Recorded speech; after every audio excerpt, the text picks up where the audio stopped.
یہ ایک اردو میں کالم لکھا ہے اپنے دوست ایاز امیر کے لیے. اس کا عنوان ہے ایاز دوبارہ لکھنا شروع کریں مگر انگریزی میں. وطن عزیز میں آج کل ہر طرف سے بری خبریں ہی مل رہی ہیں. آج کل تو کیا ہمیشہ سے ایسے ہی خبریں ملتے آ رہی ہیں.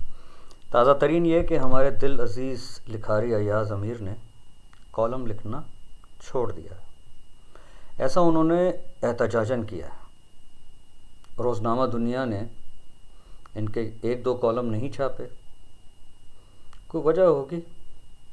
یہ بات انہیں اچھی نہ لگی, کسی کو بھی نہ لگتی.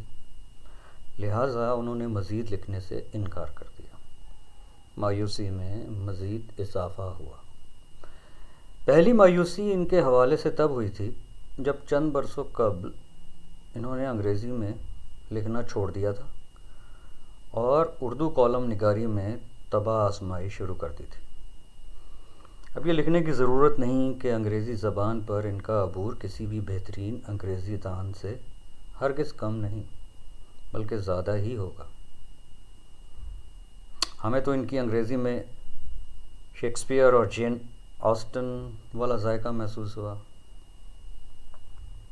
انگریزی میں کالم نہ لکھنے کا قصہ کچھ یوں ہے کہ جب یہ قومی اسمبلی کے ممبر بنے تو ڈان اخبار نے ان کے کالم شائع کرنے سے یوں انکار کیا کہ غیر جانبداری پر انگلی نہ اٹھے. یہ مسلم لیگ نواز کے ٹکٹ سے آئے تھے لیکن اپنی جماعت کے خوب لتے بھی لیتے تھے انہی کالموں میں. اور اخبار نے بہرحال اپنی پالیسی پر عمل تو کرنا تھا. جنگ اور دی نیوز وغیرہ کا کوئی دین ایمان تو ہے نہیں, سبھی کچھ چھپتا ہے. سو دی نیوز نے ان کے کالم چھاپنا شروع کر دیا. بہت ہی اعلیٰ درجے کا اردو ترجمہ انہی کالموں کا جنگ میں بھی چھپنے لگا. پشاور میں کوئی انتہائی قابل خاتون تھیں جو یہ ترجمہ کیا کرتی تھیں. اس طرح ان کے کالم بیک وقت اردو اور انگریزی میں چھپنے لگے. ان کے چیدہ ڈان کالم روزنامہ خبریں نے بھی رضاکارانہ طور پر اردو میں ترجمہ کر کے چھاپے, لیکن وہ کبھی کبھی ہوتے تھے. لیکن جنگ میں باقاعدگی سے چھپتا تھا. تو لہٰذا کیونکہ جنگ بہت بڑا اخبار بہت زیادہ چھپتا تھا تو اس کے توسط سے وہ قاری جو انگریزی سے ناواقف تھے یا انگریزی میں لکھی چیز آسانی سے نہیں پڑھ سمجھ سکتے تھے وہ بھی ان کے خیالات سے مستفید ہونے لگے. ذرا تھوڑا سا اوپر کر لیں اس کو. جنگ اور دی نیوز کی موقع پرست و مصالحت پرست پالیسی پر ان کے چند کالم پورے نہ اترے اور یا تو بالکل ہی نہیں چھپے یا کاٹ چھانٹ کے عمل سے گزر گئے. یہ انہیں قبول نہ تھا, ہمیں بھی نہ ہوتا. انہوں نے دی نیوز اور جنگ سے بھی کنارہ کشی اختیار کر لی اور روزنامہ دنیا جسے اب یہ طلاق دے چکے ہیں سے وابستہ ہو گئے. ان کا انگریزی کا قاری تو کبھی بھی ان کے اردو کالم کا مداح ہو ہی نہیں سکتا تھا بشمول ہمارے. ہم تو ان کے سب سے بڑے پرستار ہیں.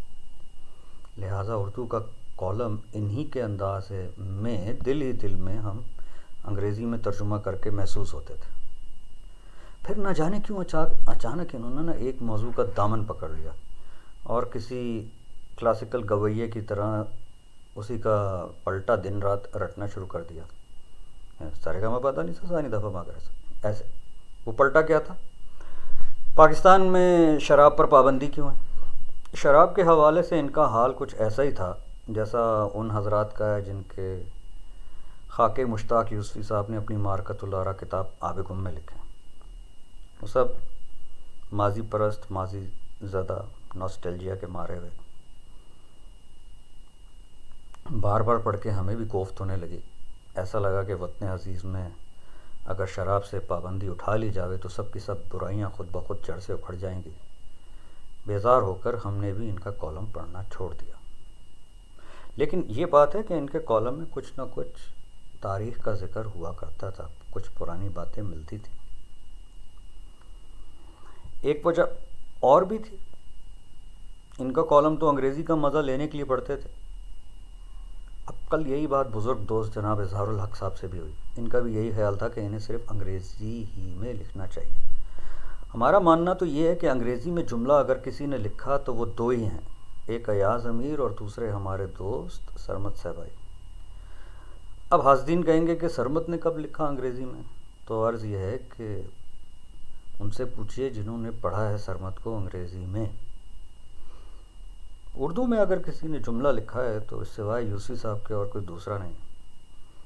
شیکسپیئر اگر آج پیدا ہوتا اور چاہتا کہ انگریزی میں کالم نگاری کرے تو ایاز امیر کا شاگرد ہوتا، اور غالب اگر آج جنم لیتا اور فکشن لکھنا چاہتا تو یوسی صاحب سے گنڈا بندوائے بغیر چارہ نہ تھا۔ لہٰذا ایاز، میری آپ سے التجا ہے، دوبارہ لکھنا شروع کیجئے مگر انگریزی میں لکھیں۔ ہر موضوع پر قلم اٹھائیں مگر خدا کے واسطے شراب کو چھوڑ دیں۔ شراب کو صرف شاعروں کے لیے رکھ دیں، ساقی کے لیے رکھ دیں۔